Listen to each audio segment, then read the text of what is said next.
It's Rene with the Investment Brothers. I got my thinking cap on back here again, and I just wanted to share something that separates a very successful investor from an amateur investor or a one or two deal type of investor. And what I've done is I basically have come up with three things that really remind me, or principles that I use myself in my life that I should say really minister to me on a daily basis. Because being in real estate it's a lot of fun, to be honest with you, and it can be very grinding at times. But if you have a passion and a love for what you do, then no matter what it takes, you're going to be able to do it. Whether it's burning the midnight oil or getting up early in the morning or whatever it takes, or having to meet inspectors and wait around for 3 or 4 hours, makes no difference. Arguing with the contractor because they didn't do things the way you wanted them. Now you got to renegotiate on changes on the project. Whatever it is, it doesn't make a difference. But the first thing I'd like to share with you is that it's going to take time. Time to develop your skills, time to develop your knowledge, and you have to invest time in educating yourself and learning about the business, learning about the area, learning about the demographics, learning about the average dollar amount of income that the people make in a certain area, the age group in that particular area that you're marketing in. Time to figure out what's going to be the best marketing piece. Is it a postcard? Is it a mail out? Do I hire somebody to go out there and knock on doors? Do I end up sending door hangers? You know, whatever the case is, you got to take the time to figure out what's going to be the most effective tool of marketing or developing yourself in your business. So time is something that you have to be willing to invest. If you're not willing to invest time in the business that you want to grow in this type of business, the real estate fix and flip business, you're never going to be successful. So you got to keep that in mind.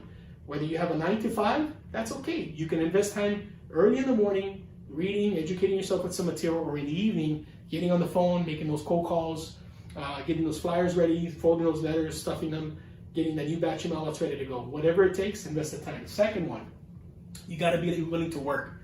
Work hard and work smart. You know, I used to have a chain of restaurants, and I would see a lot of people come into my restaurants before, and they would always say, I work real hard, I work real hard. Working hard is great. It's a righteous thing. It's a good thing for every individual. It's good for the soul. But working hard will not make you rich. You got to understand that. You have to work smart as well. Working hard and working smart results in wealth and productivity. That's extremely important to understand. So yeah, if I'll give you a classic example. You know, there was times when I was an agent, I only would have the time to come into the office for 3, 4, maybe 5 hours a day, because I did have some restaurants as well. And the time that I invested working, whether it was 3, 4, 5 hours, I was out producing full-time agents. And what's the difference between me and them? The difference is I was willing to put in the time, and I was willing to work hard, but I was also willing to work smart.